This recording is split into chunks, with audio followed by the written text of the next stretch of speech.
Hello, and welcome, creeps. You're listening to the Umbra Tapes, where we dive into unsolved mysteries, disturbing cases, and the downright weird. I'm Gabby. And I'm Leah. Thanks for creeping in. If you're enjoying the podcast, don't forget to like, subscribe, and click the notification bell so you never miss a new episode. New episodes are released every Friday. Follow the Umbra Tapes on your favorite social media platforms for sneak peeks and updates. If you'd like your small business featured in one of our episodes, or if you have a spooky story or a paranormal encounter to share with our listeners, click the link in the description below to send it our way. Now, let's creep into this week's episode.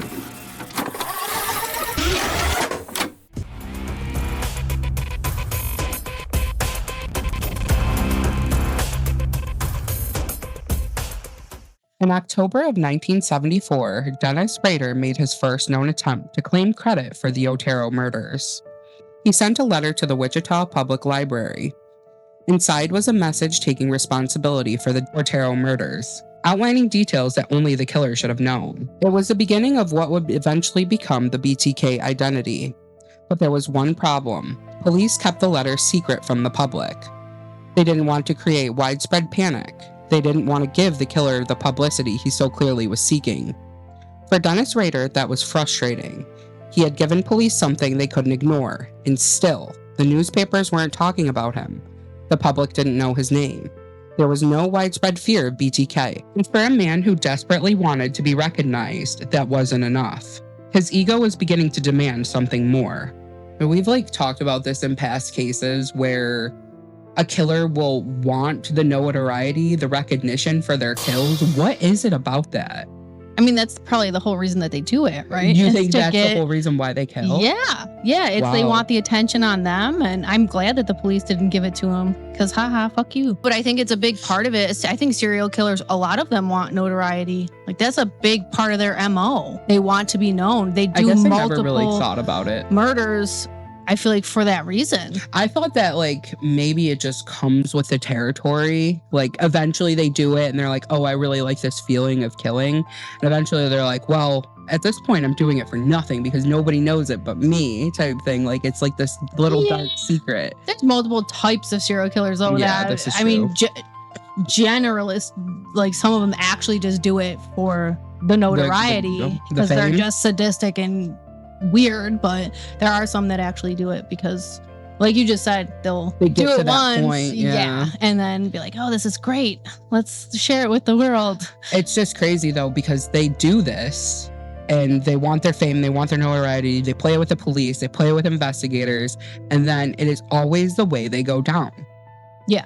And that is exactly how Dennis Rader went down. Mm-hmm. Good, I'm glad. By 1977, Rader was hunting again. He had already spent years developing a system for selecting and stalking women. 2 women in particular had caught his attention. He had been watching them for an extended period of time. He knew their routines, he knew where they lived, and eventually he decided it was time to act. But when he arrived at their homes, neither woman was there. Rader was left with the same problem he had faced before. He wanted to kill, but his intended victims weren't available. So he drove on seeking another. Eventually, he passed through a Wichita neighborhood where he saw a 6-year-old boy playing outside. His name was Stephen Vane. He was the son of 24-year-old Shirley Vane. Shirley was a young mother whose life revolved around her 3 children. She was protective and deeply devoted to them. On this particular day, none of that mattered to Dennis Rader. He saw an opportunity. Rader approached Steve and pretended to be a detective. He showed the boy a photograph of his own family and asked whether he recognized them. Steve didn't. He walked back towards his house and Rader followed him. Once the door closed behind them, Rader pulled out a gun. Shirley was suddenly confronted by an armed stranger inside her own home. She had 3 children with her, and she knew she had to keep them safe. Rader told Shirley that he was a desperate man with sexual fantasies and that all he wanted to do was tie her up. Shirley cooperated, not because she trusted him, not because she believed his story, but because her children were in the house. Rader herded the 3 children into the bathroom and secured the door from the outside. They were only a few feet away from their mother. Shirley's 6-year-old son, Steve, would later testify that he could see portions of what was happening through the keyhole. Rader then forced Shirley into the bedroom. He used rope to bind her hands and feet to the bedpost. Then he placed a plastic bag over her head. Shirley fought to breathe.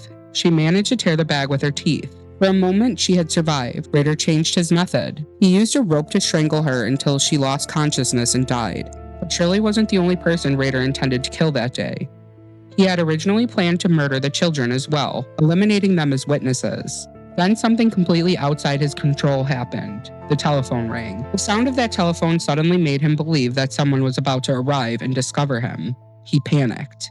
He gathered his things and fled through the back door, leaving 3 terrified children locked inside the bathroom.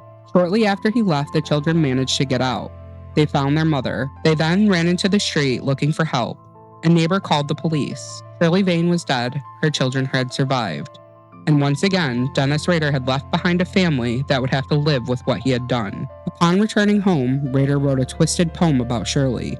He called it Shirley Locks. He left the handwritten draft inside an armchair, and Paula found it. She confronted her husband asking what it was. Rader lied. He told her it was a rough draft for a class assignment. At the time, he was taking Administration of Justice and Folklore classes at Wichita State University.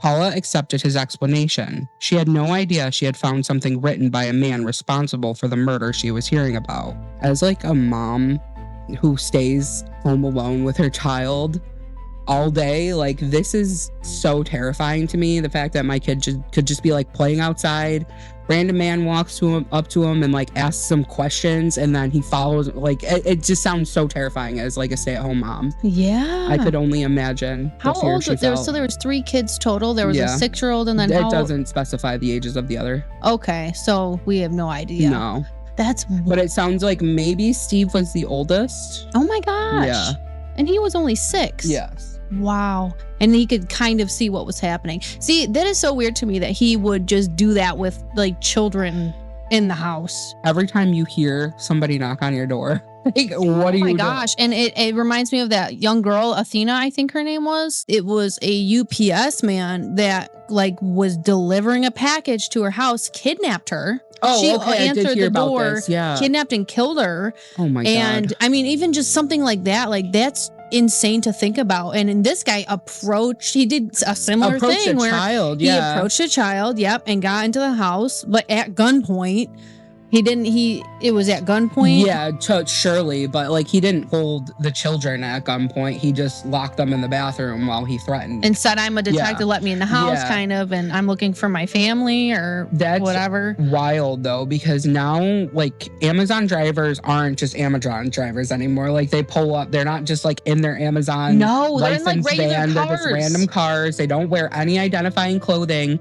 Like I've gotten super scared because just random man walking up my driveway, like not saying a word, not like looking around, not looking like he's even going to knock on the door. Like it's terrifying. Well, and see, in this instance too, he kind of changed his MO, because before he was still on that cusp of like, I'm a scary guy, but trust me, I won't hurt you kind of thing.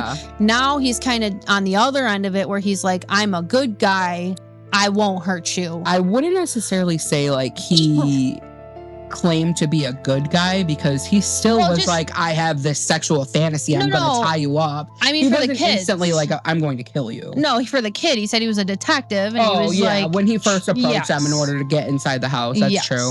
Yeah. Well, I feel like he did have to like lighten the sentence for like a child, because exactly. The kid, if anything, he's just like gonna run away and scream and not even listen to you talk. Yeah, unless you're an authoritative figure and you're not going to harm them. To the child, especially because children, they're told like police officers and firemen and whatever, EMTs are like nice guys. They don't do anything bad. You listen to them. They're authority figures. Yep. So I can understand. I'm really glad he didn't hurt the kids. That phone call saved their life, and I'm so thankful for that. It's just really a shame that it couldn't have come like before he killed Shirley. Yeah. Again, though, doesn't seem like he thought things through very well. This is a pattern for him. The fact that his wife found this poem, though. Yeah. What would you do if you found a poem like this written in your house? Me, okay, but like... Okay, but he named it after the woman, and she heard about the same woman on the news with the same situation in the poem, and she believed him when he told her this lie. It's like, how do you believe I feel that? like I might believe it because they said that like he was taking classes at Wichita State and it was like for like a folklore project. So I'm assuming that like the cases were being talked about like at university, and it was like a project that he very well could have had, you know, like write a poem based off of like the killer's point of view of like these crimes that have been committed. So like I feel like I would believe it, but like I would definitely be skeptical. It would like start the wheels turning for me. Because I'd be like, this is really graphic, or like, I don't know like what it you said, know too much, or you know, like I don't know. Yeah, and where were you that day? You weren't even home that day that happened. Like I would have been like, yeah, we would be like piecing it together because we're like true crime junkies, but maybe his wife wasn't. She wanted to believe the best of him. You know, she's like a nice church going lady, which is so crazy because he's already at this point murdered like 7 people. Rader still wasn't satisfied. Nancy was born on January 18th, 1952, and she grew up with 4 siblings. By 1975, she moved to Wichita and was determined to establish a life of her own. She lived alone in a small, pink, 2-bedroom duplex apartment. Nancy took pride in managing her own household and supporting herself. She worked 2 jobs. Her primary job was a secretary at the Law Company, Incorporated. She also worked evening shifts at Hellsberg's Diamonds. Her life was busy, predictable, and that predictability was exactly what Dennis Rader was looking for. Rader was trolling when he noticed Nancy behind the wheel of her car. Something about her immediately caught his attention. Her dark hair, her dark eyes, her petite frame. He followed her vehicle until he discovered where she lived. He tracked her car to Hellsberg Diamonds and learned where she worked. He began entering the store under the pretense of shopping so he could watch her and determine her schedule. Over the following weeks, Rader learned Nancy's routine. He knew when she worked, he knew when she came home, and most importantly, he knew that she lived alone. On December 8th, 1977, Nancy was working her evening shift at Hellsberg's. Rader was already waiting for her. He cut the external telephone line to her duplex before forcing his way through the back window. Then he entered the dark apartment and waited. Nancy eventually came home. She opened the door and walked inside, unaware that the man was hiding in her bedroom. Rader confronted her at gunpoint. Once again, he lied. He told Nancy that he was a transient criminal with sexual problems who only wanted to tie her up, take her money, and steal her car so he could leave the area. Nancy believed that cooperating might keep her alive. She remained remarkably calm. She even asked if she could use the bathroom first. Rader allowed her to do so. When she returned, he forced her onto the bed and bound her hands and feet with nylon cords. Then the deception ended. Rader strangled Nancy. She only then resisted when she realized she was going to die. But she was unable to escape. Nancy Fox was dead. She was only 25 years old. The fact that he let her use the bathroom is wild. I was just like thinking the same thing. I don't know how he's like getting all these people to get their guard down so easily. Like I get the gun, but even then I just feel like I wouldn't let you go to the point of like tie me up, even at gunpoint. I don't know. Well, what would you do then? Would you just assume that he was bluffing and not going to shoot you? Kind of. Yeah. But also he doesn't seem like that intimidating. Like we've all seen pictures of him.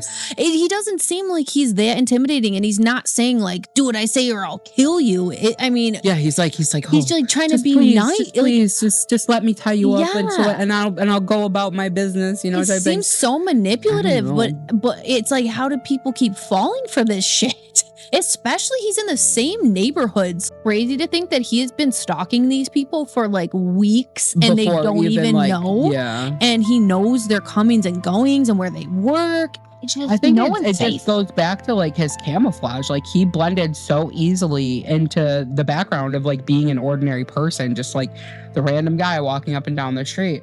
And let's go back to the fact that by this point he does have a job at ADT. So I'm sure he's using like his company vehicle. He's using, you know, his uniform. He's got these rules down pat. I would say like, okay, like he's not very menacing. Like he's not, if you just like look at him, he does just look like an ordinary guy. But if like any guy, I don't care if you're 3'1", you knock on my door and you like, you know, you force your way in my house at gunpoint, I don't know, I'm definitely gonna be like scared. Okay, like what do you want, man? What do you want? Yeah. What do you want to do? I get somewhat compliant, but like if you let me use the bathroom, I'm getting the fuck out of there. So I looked into this because I was like, I don't know, did she like try to escape it while she was in the bathroom? Like, what was her plan in going to the bathroom? And apparently she literally just had to go to the bathroom, wanted to like compose herself before, because he had told her like, I just want to tie you up.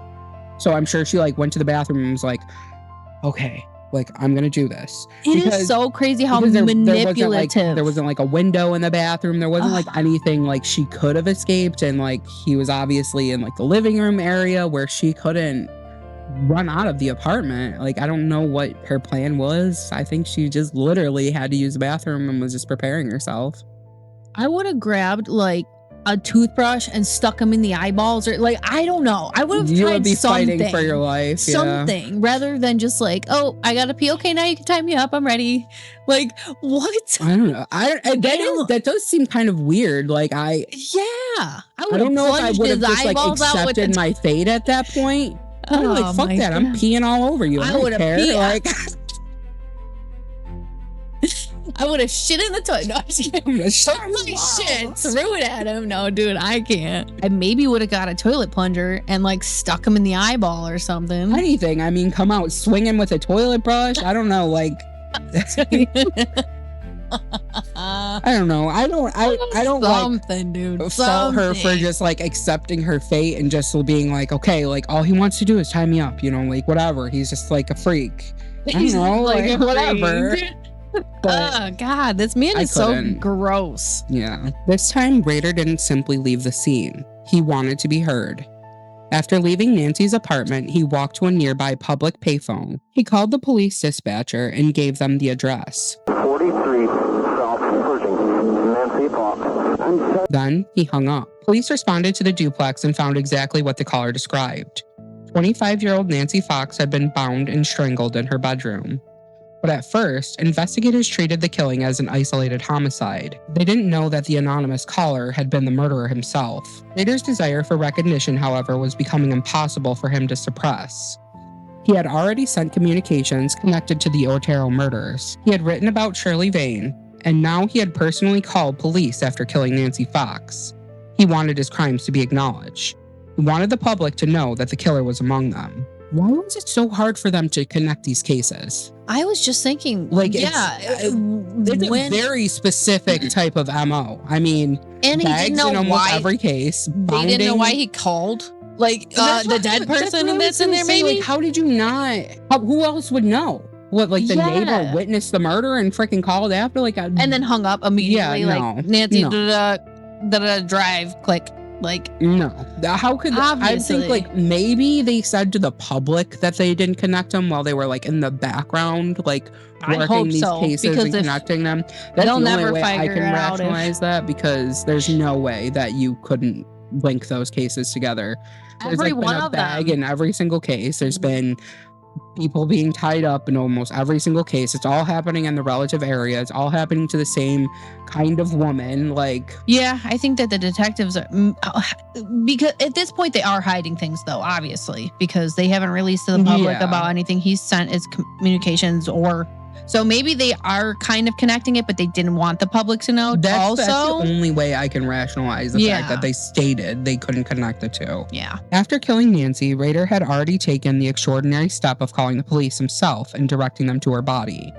But that wasn't enough. Rader had previously sent a poem about Shirley Vane to the Wichita Police Department. When more than a week passed without any media coverage, he became furious. The attention he wanted wasn't coming, so he tried again. Rader typed an angry 2-page letter and sent it to KAKE-TV. He complained that his previous communication had been ignored. He included another poem.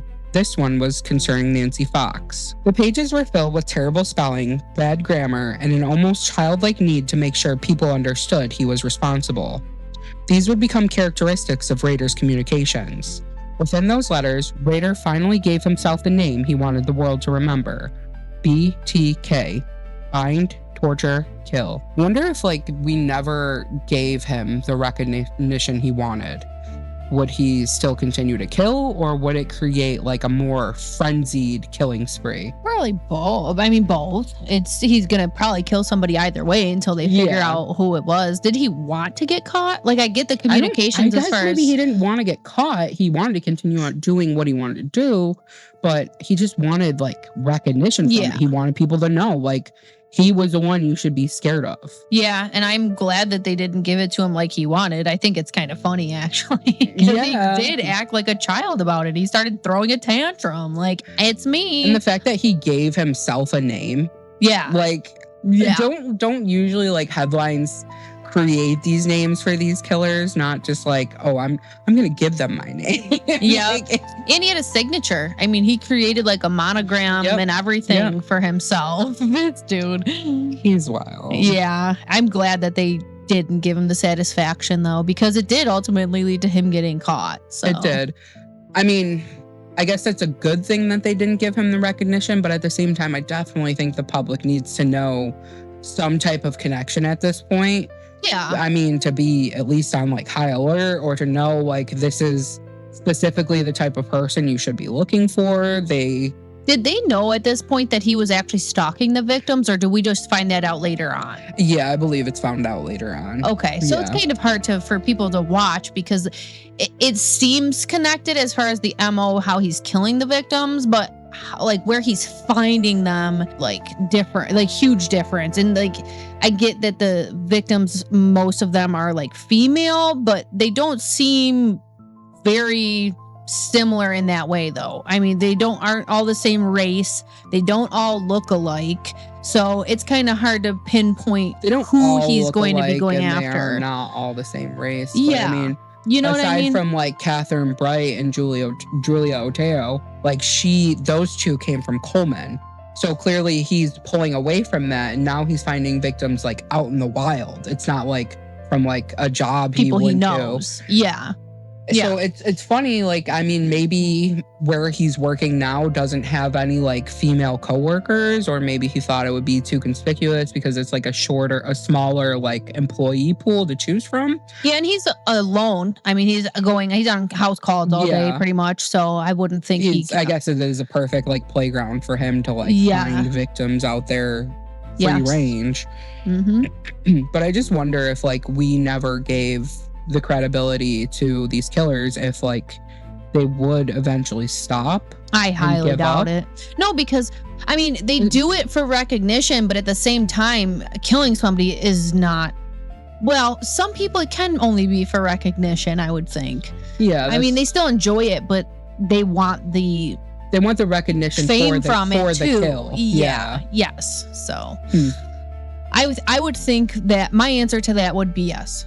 I think they would kill either way. I feel like it's a very strange thing to be famous for, but it's very true. And people, I think it's just because people are so fascinated with how somebody can do this. Because there aren't a lot, like with the population of the world, there's a very few amount of them that are serial killers. Like serial killers, yeah. I mean, murderers, abundant of them, but like ones that go it's the intent and the premeditation and the thoughts behind it and the reasoning behind it and the tendencies and all these different things that create the serial killer that people just can thrive to like get into their minds. It's so something fascinating. Kind of like theatrical about it. Like it's almost like a screenplay to them. Yeah. It's weird. Yeah, but once a lot of these serial killers too, they have really bad childhoods, or like some have normal. I shouldn't say all of them, but I think they lacked a lot of attention in their younger years. And this is like a way to get out their frustrations and get the attention back that they've been craving for their whole life. I mean, I guess that's what they said. What he even stated himself is that he thought he felt he lacked the attention from his mother. Yep. So maybe that is why he is so hellbent on trying to get this attention from the public. Which I feel like that's one aspect of serial killers, but then there's also like the whole opposite end of the spectrum where some of them are just plain psychotic. Yeah. They're just psychotic. There's no rhyme or reason or anything. They just want to kill people. There's something really interesting to dive into with Dennis Rader specifically, because his like psychotic tendencies never like rear their head in his everyday ordinary life. Yeah. No one would ever know. No. You'd never know this man was doing these things. That's why he's so terrifying to me. Yeah. Absolutely. On February 10th, 1978, the KAKE TV letter was discovered. That same day, Wichita Police Chief Richard Lemunion held an emergency press conference. For the first time, police publicly acknowledged what Wichita had been desperately afraid to hear, that the murders weren't isolated, they were connected. There was an active serial killer operating in Wichita, and he had given himself a name, BTK. After finally receiving the publicity he had been seeking, Rader's communications stopped. But that silence didn't mean his fantasies had stopped. In April of 1979, he targeted another woman. Her name was Anna Williams. Rader broke into her home intending to make her his next victim, but Anna wasn't there. She had stayed out much later than usual at a dancing event. Rader waited. He eventually became impatient and left. Anna Williams had unknowingly saved her own life by simply being somewhere else that night. Rader didn't forget her. Months later, he mailed Anna a poem titled, "Oh Anna, Why Did You Disappear?" Along with it was a drawing of her bound. Rader had continued to preserve the fantasy. Can you imagine this poor girl, getting something like that in the mail, knowing, you are being watched? This person had a sick fantasy about you and told you what the fantasy was and even gave you a hand-drawn picture of it. I would have moved. I feel flattered, but You would feel what? but also terrified. I was gonna be your next victim. Okay, No, I'm girl. just kidding. Please don't try to kill me. Okay. No, but I don't know. It's very Especially after just hearing the news that something like this killer is out there. no. I mean, what if it was my friend joking around with me? I'm not gonna send you a picture like this. No matter how much you ask me, I'm I just feel not like going for me, to. it wouldn't be that weird because I would literally just think it was somebody playing a prank on me. But I don't know. I guess it would have to depend on what this poem actually said. Yeah. Did it say oh, I was going to gut you like a fish or something, or what? It sounds like the ghost face. Yeah, that is what he said. Oh, okay. Maybe it was some weird thing from some person who liked her and then wrote her a poem. I don't know. I have to read the poem. I guess it would depend on what her kink is, but I can't imagine feeling safe after receiving that. I probably wouldn't feel safe. I would probably move. Probably go to the police at the very least. I would imagine she did. Yeah. You would have to. Get a security system, but hopefully don't call ADT. No, please don't call ADT. I mean, not at this point. Get a gun. Get a gun. Get some self-defense mechanisms. I would feel if this was happening in Kansas at the time, I would be I would hope everybody is strapping at this point. Yeah. If someone's breaking, because he is using a gun in all of these. Yeah, you just completely took away his power by already having a gun and not even answering the door, Yeah, thank God she wasn't home though. Oh Yeah. my gosh. I love that. But it's also he's so sick because he just didn't let it go still. No, She he was wasn't the one that got away. She got away. Yeah. No, he was no, I'm still going to torment you. Yeah. Sick fuck. By February 1978, Wichita finally knew what they were dealing with. The murders had a name, but knowing the name didn't mean they knew the man. They didn't know where he lived. They didn't know what he looked like. They didn't know what he did for a living. And they certainly didn't know the life he had built for himself. Because while Wichita was learning to fear BTK, Dennis Rader was learning how to disappear. From the outside, his life looked almost aggressively ordinary. In 1978, his second child was born, this time a daughter. He moved his family into a modest home in Park City. He spent weekends barbecuing, working on the house, and playing with his children. In 1979, Rader graduated from Wichita State University. He continued working for ADT, and he became increasingly involved in his son's Boy Scout troop. This is a part of Dennis Rader's story that's hard to comprehend, because the man Wichita was afraid of was also somebody's husband, father, neighbor, and scout leader. I already don't trust people, and I feel this is subconsciously why. I want to sign my son up for Boy Scouts. I would love to do that. But it's always crap about Boy Scout leaders too, always coming out. It's always I feel the people that people think they can trust the most, the priest at the church, the teacher, the Boy Scout leader, the Girl Scout leader. Yeah, the people that are around your children every single day, and you just would never know. It's very terrifying. crazy. And he's just living his normal life, Like after doing these crazy, obscene things to barbecuing people. on the weekends, fucking raising his family. And having another child. Just what this fucking psycho needs. Yeah. More kids.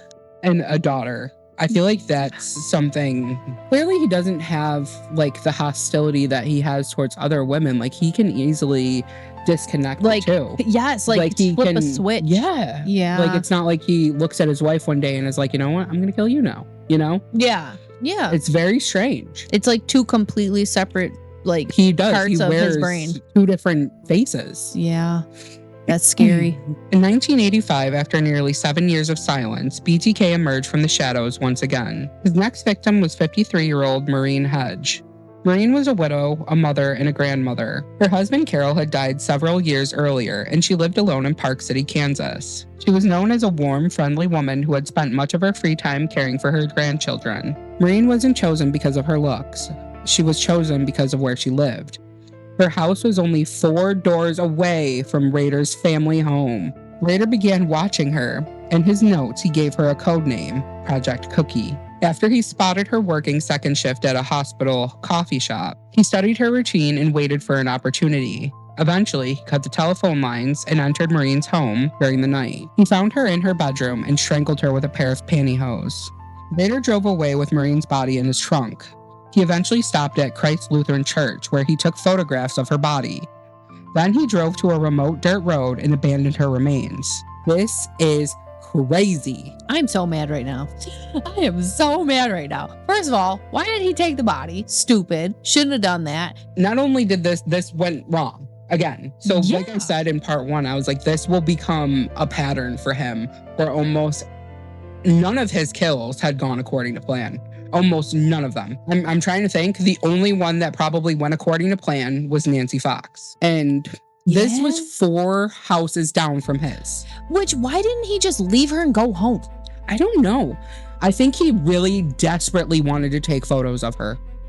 Like that bad. Why didn't he just take the quick pictures and then boot scoot and boogie? I mean, wouldn't have risked taking those pictures just to, I don't know. Like I would have just left. Clearly he's getting desperate and sloppy. Like the last, like he's doing things out of like happenstance. Like why would he choose her to begin with? That's literally like eating where you shit. Yes. Yes. You should not be doing that. Yeah. That's crazy. Why doesn't he still didn't get caught? That's what I'm saying. Like this dude just like slips through their fingers every time. Even though he's every wanting time to be caught. He gets a little bit more information from him. Just a little bit more. He's giving them information. I don't know if he wants to get caught. I think he just does want the attention. I don't think he wants to get caught. He wants to keep doing what he wants to do. He's writing them letters and telling them information, and he wants recognition. And I mean, at that point, you would think you would be getting caught at some point. You're not going to be like this forever. Clever. He thinks he's clever. He's like sending these things anonymously. He's like, and still got away with that. So he probably thinks he's untouchable. He's been kissed by God. I don't know why, but damn. For the next several months, he continued living the same double life. But on September 16th, 1986, another woman would become the target of BTK. Her name was Vicky Wagurley. Vicky was 28 years old. She was married to Bill Wagurley, and together they had 2 young children. Vicky worked as a homemaker and cared for her family. Her life was centered around her husband, her children, and their home. And on that September afternoon, she was home alone. Rader had been watching the neighborhood. He approached their home and knocked on the door. When Vicky answered, he told her he was having trouble with his car and needed to use a telephone. Vicky allowed him inside. And once he crossed the threshold, the situation changed. Rader pulled a gun. He forced Vicky into the bedroom and bound her. Then he strangled her with a cord. Rader didn't simply kill Vicky, he wanted to preserve the moment. He took photographs of her body. He posed her in a way that reflected the fantasies he had been cultivating for years. Vicky was dead. She was 28 years old, a wife, a mother, and another person whose life had been reduced to a name in the growing BTK investigation. At the time, investigators had no idea just how important evidence from Vicky's murder would eventually become. Once again, Dennis Rader returned to his ordinary life, and once again, the people around him had no idea what he'd done. I didn't expect to empathize so much with the victims, because a lot of them are mothers. Yeah, and where were her children? It doesn't say. I need to know. I don't Should know. you just take the fact that the children were not in the picture during this? Well, they weren't home? I don't believe so, no. Okay. There was nothing stated about the children, so I would imagine they were like off at school or something like that. It really is just, I mean, case after case, it just seems like this pattern, but it's so terrifying because he really does just come off as this like everyday ordinary guy that just needs help, or he's not going to hurt you, or just so manipulative. And it's really hard to say, I guess, at this point, what you would do in that situation, because I feel like I would have fallen for this one well before I would have fallen for any of the other ones. Yeah, like, absolutely. I just need help with my car. Yeah. Simple.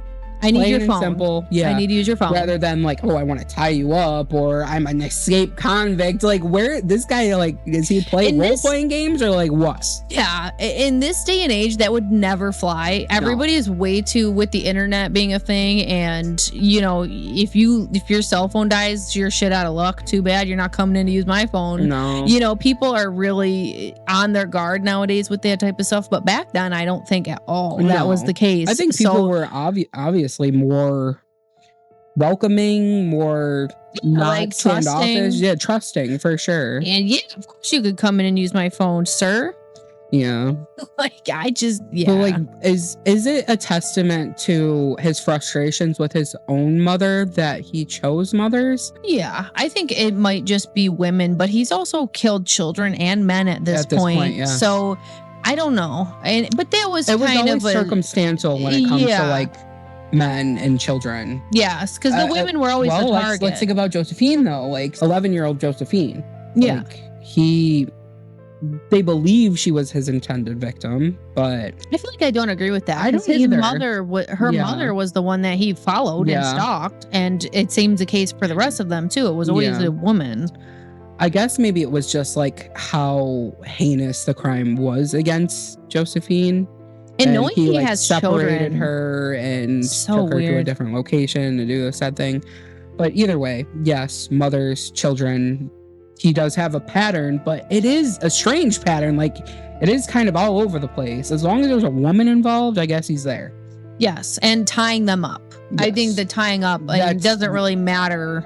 But this murder specifically seemed like he really, like, this was the one. Like, he really got in exactly what he was looking for with the rest of them. Mm-hmm. So this one does seem like it went very according to plan. This was like his golden ticket kill, like the one that went according to plan, the one that he like really wanted to. Everything went to fruition. Took his pictures. He took his time, and he didn't have to, you know, have all these extenuating circumstances involved. Where like the phone rang, or the daughter walked in, or the husband was accidentally home, or the brother was there, or they weren't home at all. Yeah. Yeah. 4 years would pass. Then on July 19th, 1999, Dennis Rader would kill again. His final confirmed victim was 62-year-old Dolores D. Davis. Dolores was a widow living in Park City. She lived alone. And like so many of Rader's victims, she had no idea that anyone had been watching her. Rader had been driving through the area when he noticed her. He followed her home, and eventually he decided that she would become his next victim. He entered the house and attacked her. Dolores was strangled. Rader then transported her body away from the home and disposed of it beneath a bridge. And then everything stopped. There would be no more confirmed murders, no more victims, no more letters, no more BTK communications. For more than a decade, Dennis Rader had committed his last known murder in 1991.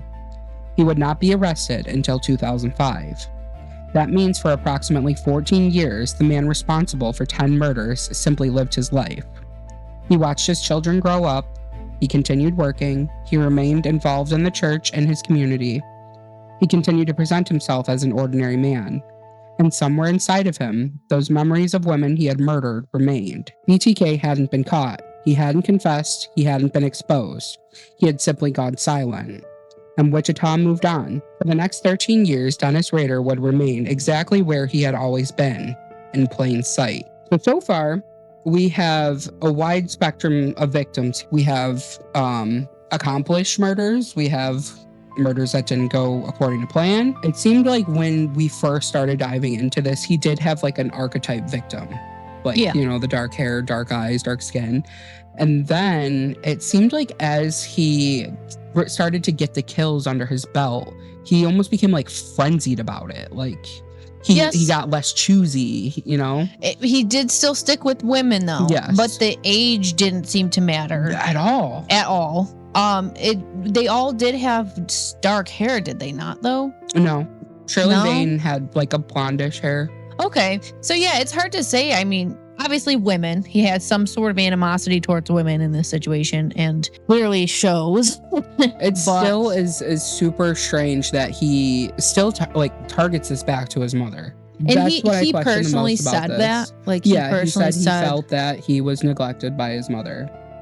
I think that's just crazy though, that you're going to do all this because you were slightly, I wouldn't even say he was fully neglected. Like he was just the youngest child, like she didn't lock him in a room and forget about him. She didn't not feed him dinner. Like, I don't get it. And the fact that he went dormant for 14 years and just like completely lived his life. Like everything was absolutely fine.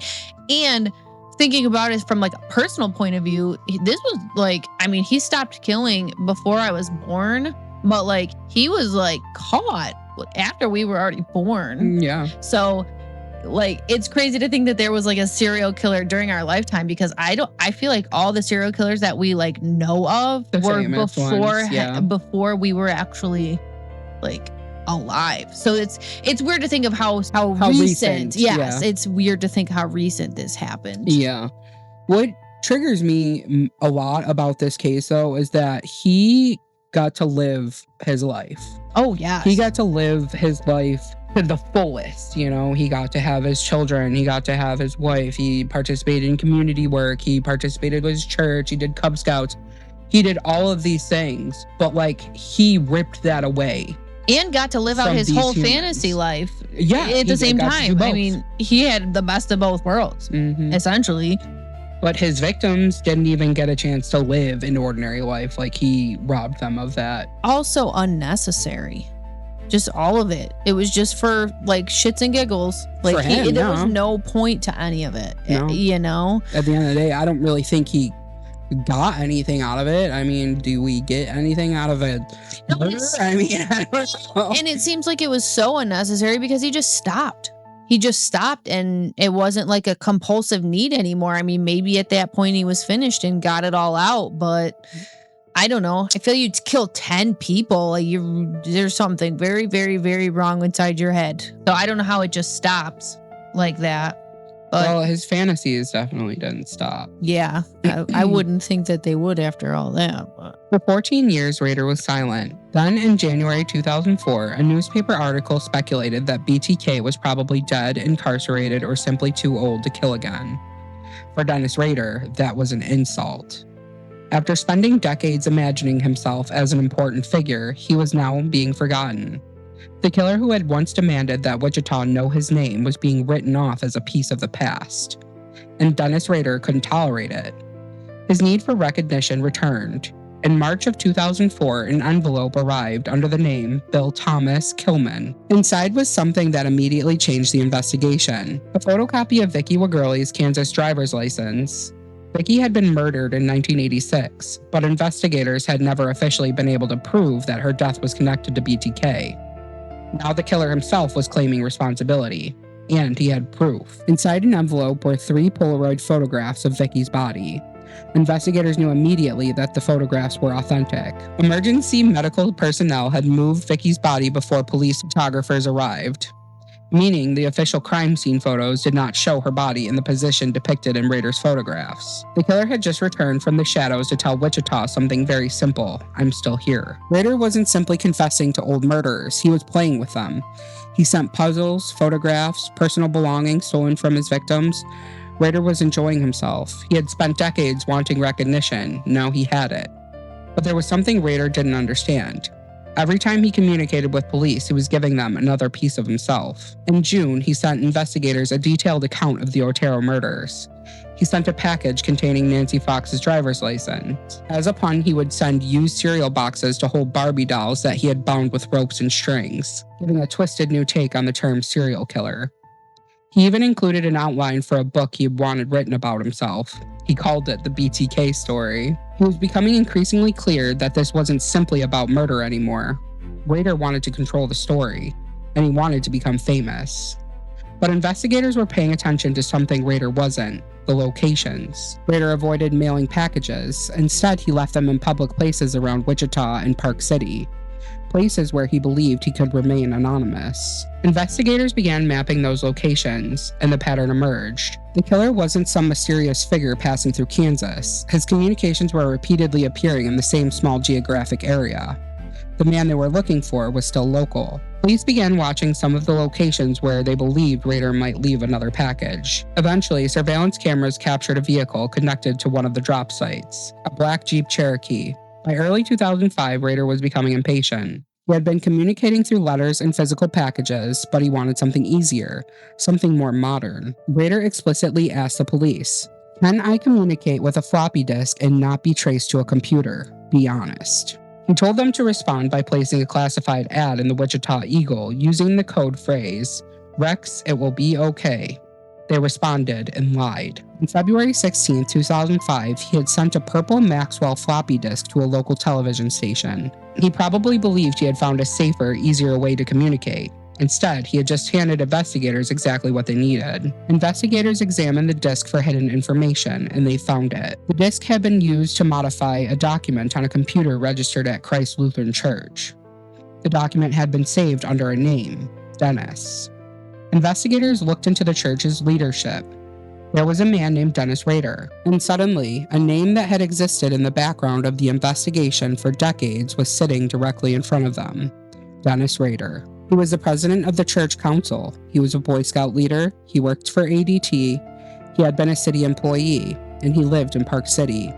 He also drove a black Jeep Cherokee. I'm glad they lied. They lied right to him. Why would you think they would tell the truth? I know. I don't know. And if you're gonna use a floppy disk, like, get a new one that doesn't have old files on it. Yeah. I mean, computers were like a new technology. I know. I don't think like anybody really knew exactly how they worked, especially not fucking Dennis Rader. Why would you think the police wouldn't lie to him? Obviously, they're trying to catch you.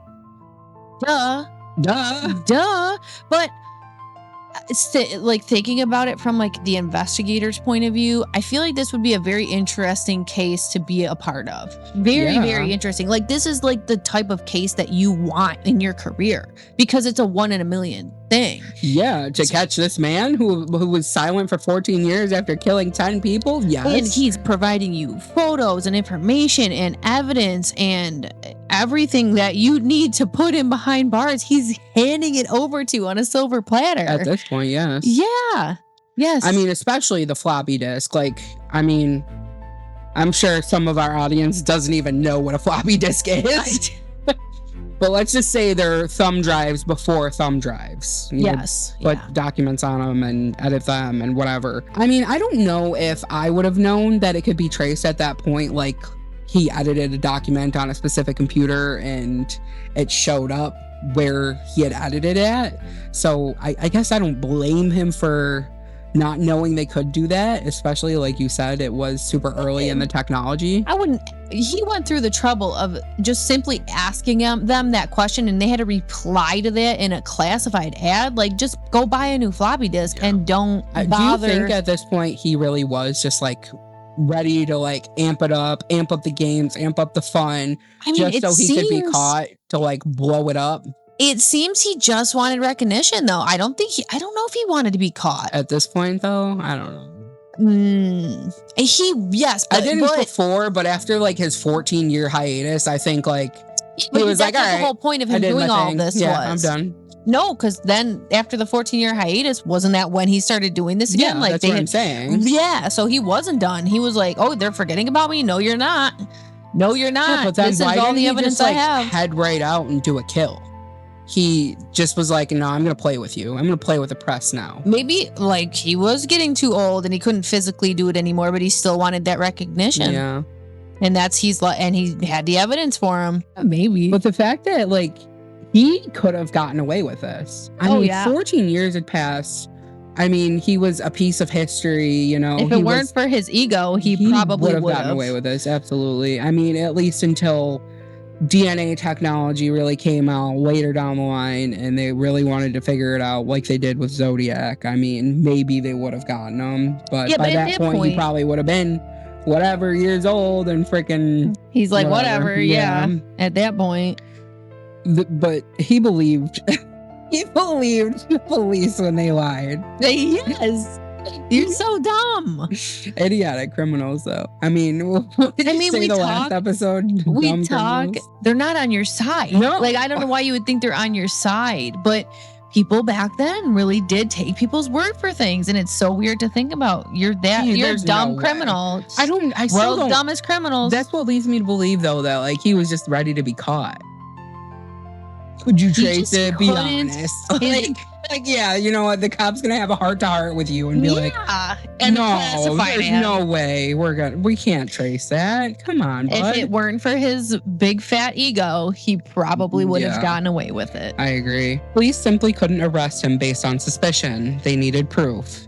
Investigators obtained a court order to secretly obtain a tissue sample from Dennis's daughter, Carrie, that was taken years prior at a university clinic during her annual pap smear. They compared her DNA to biological evidence preserved from the Otero crime scene. The result was a familial match. On February 25th, 2005, Dennis Rader had been having an ordinary day. He had spent years building a life that appeared completely separate from the crimes he had committed.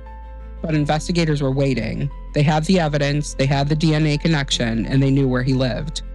As Dennis drove home from work that afternoon, police moved in. 31 years after the Otero family was murdered, Dennis Rader was finally in custody. At home, Paula had no idea what was happening. FBI agents and local police came to Rader's home and told Paula that her husband would be arrested.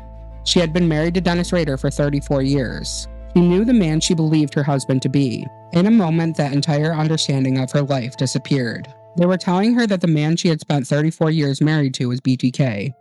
Paula went into shock. Her daughter Carrie later recalled receiving a phone call from her brother. He was crying and hyperventilating. The words he was trying to say were almost impossible to comprehend. They say Dad is BTK. This meant that the man who had tucked his children into bed, the man they had trusted, the man they called Dad, was accused of being responsible for 10 horrific murders. And suddenly every memory they had of their childhood existed alongside a completely different reality. For Carrie, that realization was devastating. She had grown up believing her father was loving and protective. Now she was being told that her father spent decades stalking, torturing, and killing women and children. Her father's arrest didn't simply change how she saw him, it changed how she saw her own childhood. The family had to confront the same question in different ways. Ryan withdrew almost completely from public life. At the time of his father's arrest, he was serving in the U.S. Navy aboard a submarine. The military removed him from duty for his own safety. Paula eventually left Kansas to escape the media attention surrounding the arrest. She would never return to the life she thought she had. Just over 5 months after Dennis's arrest, she filed for divorce. Oh my God. Like, this is the side of these things that you just don't really think about. Yes. And I mean, he was in the Navy. His son was in the Navy, and he had to get pulled out of the Navy because I'm assuming he was getting death threats. I don't know if he it's wasn't death threats safe. or if maybe he wanted to do something with his own. Well, they pulled him out, it said, for his own protection. Yeah. Because people were probably like, your father's a murderer, like you are too. Yeah. Mm. Oh yeah. I would have thought it was to protect him from himself. Oh. Maybe I read that wrong. I don't know. I would think that they were trying to get him out of there because people were probably sending him death threats. Yeah. And that, I mean, 10 people. How can you just like wake up? Oh my God. So what do you think that the people believed he was complicit in his father's crimes? Maybe not even complicit, just because his son exists and it's your dad and you're thereby responsible by proxy, basically. I mean, I definitely think that this is something that gets forgotten in many of these killers' cases because their families are also victims of this. They're victims of maybe not having their lives taken from them in the literal sense, but in a metaphoric sense, they are definitely being taken from them. I mean, especially just like Carrie said, she thought she had a childhood that was, by all accounts, very nice. She was told in an instant that changed.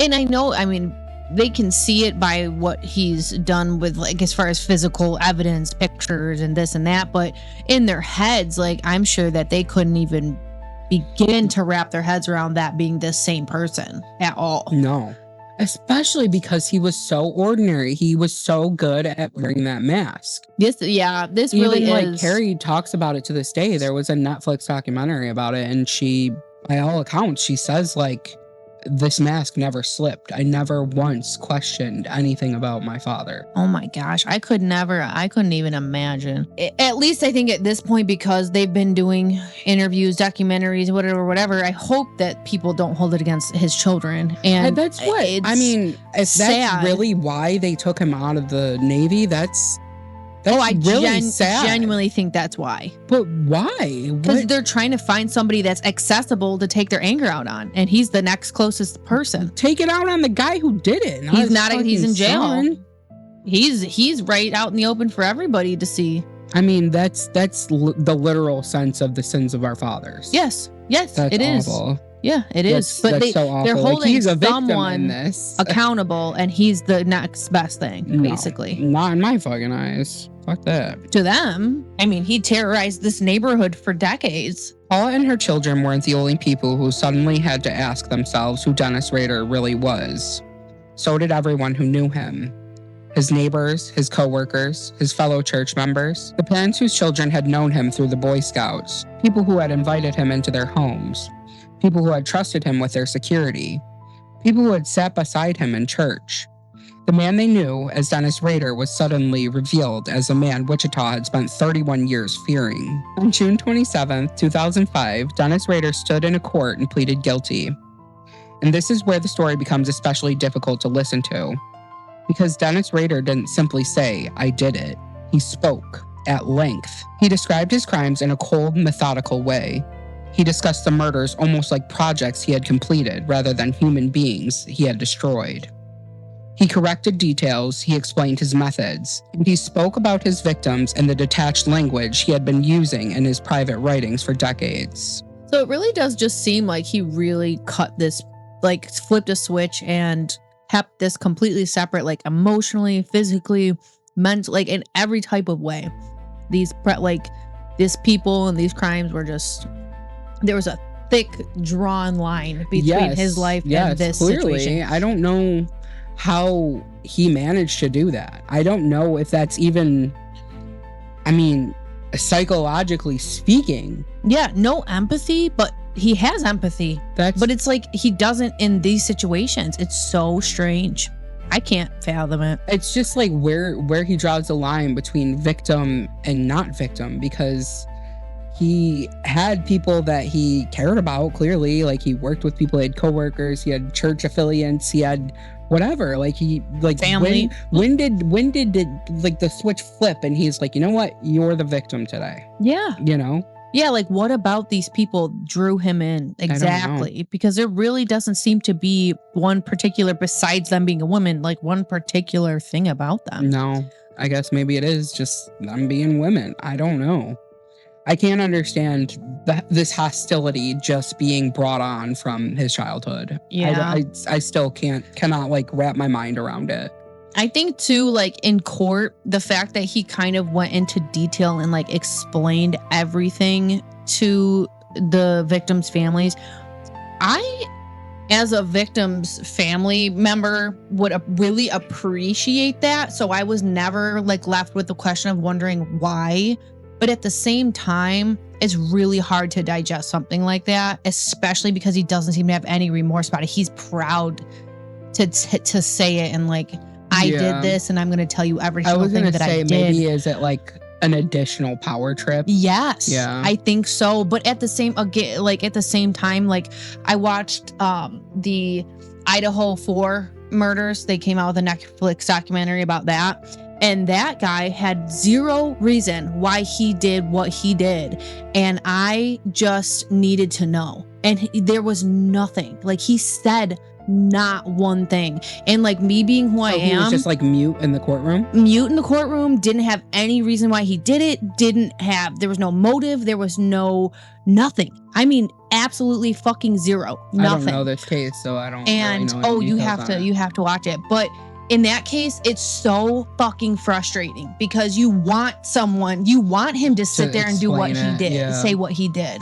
And I don't know if I necessarily want to hear him explain what he did. I want to know why he would do it. Yes, and like more of why. I don't think like him explaining how he did these acts is actually telling you why. I don't think there is a why. There's no reasonable explanation for it. No, but I feel like I'd prefer, like, as a victim's family member, if I was in this situation, I would prefer them to kind of do what BTK did over what Brian Kohlberger did, because I want something rather than nothing. You know what I mean? Yeah. It doesn't matter what it was. I guess I want understand something. that from that perspective. Like, you just want to know what happened. So you're not like, could I have done anything differently? Did she do something wrong? Like, I get it. Yes. I get it. Yeah, and why, like, more of like a why, and not so much the how, but the why.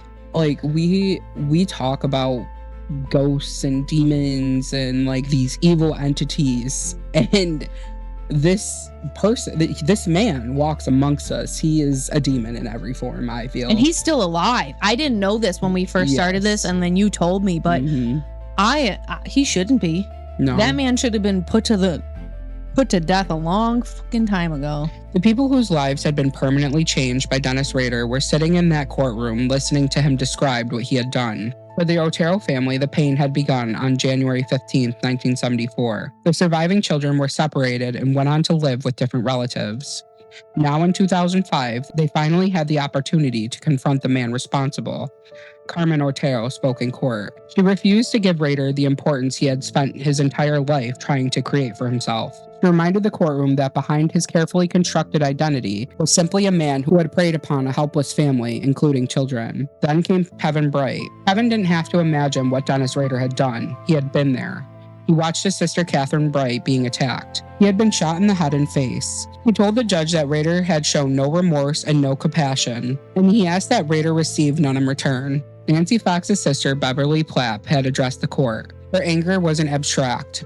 Beverly wanted Rader to experience the consequences of what he had done. She demanded that he spend the rest of his life removed from society. But then there was another group of people sitting in their own kind of grief. People who hadn't lost a loved one to Rader. People who had lost something else. Their understanding of reality. The people who had known Dennis Rader personally had to confront the fact that the man they thought they knew had been capable of unimaginable violence. He victimized so many more people than just the people he killed. So many. Like, that's like 50 people just like in one room that he's affected the lives of. Yeah. Besides the victim. Besides him.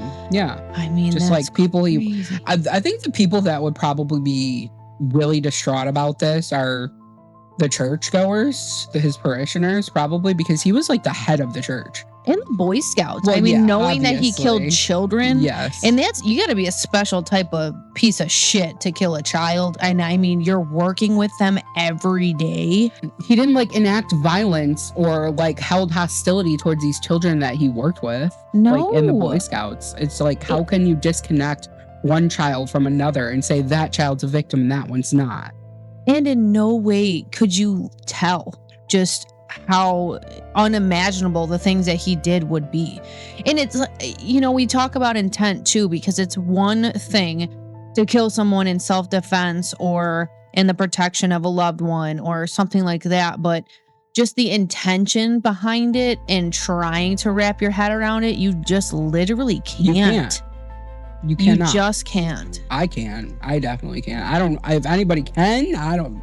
Say your piece, mention in the comments, can you understand this? Because I can't. I'm really happy that like they got justice, because I'm glad he turned himself in, because he's a dumb fucking criminal who can't, keep his ego at bay, which I'm glad of. I do think that, and we looked this up off camera, but we do know that Kansas has the death penalty, but he didn't receive it. We don't know why. We don't know why they chose not to give him the death penalty, but we do think he should have gotten it. Obviously, like, the death penalty is a touchy subject for a lot of people, but like, if anybody deserves this, in this case, I feel like it is 100% Dennis Rader. I mean, I don't think there's any rationale behind it. The amount of people that he killed, he used zero discretion on who he killed.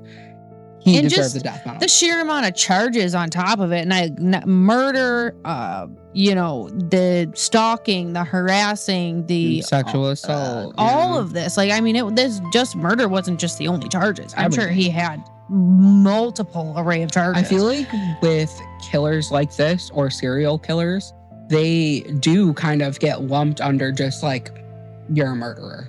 You know what I mean? They don't give us like this long laundry list of like charges of offenses that they did. I mean, he's so much more than that, though. He is like a cold, calculated, cold-blooded murderer. Yes.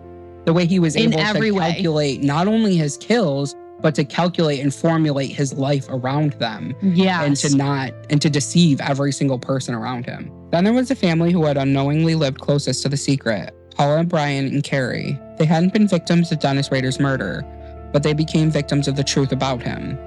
Paula had spent 34 years married to a man she believed she knew.